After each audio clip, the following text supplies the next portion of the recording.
In today's tutorial, I'm going to show you how to get a link of a pre-filled Google form. So if you want to have something preset and you just want to share that, so basically a survey that's already been filled out, in today's tutorial I have you covered. And without further ado, let's go ahead and jump straight into it. So just go ahead and fill it out however you want, and then select the three-dotted icon up at the top right. This says more. And then where it says pre-fill form, go ahead and select that. And then you can go ahead and make the selection choices that you want.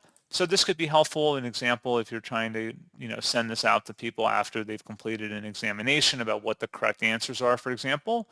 And then once you're done, you're going to go ahead and select the Get Link button. And then you just select Copy Link. It'll save it to your clipboard, and then you can share it with whoever you want. And that's pretty much it.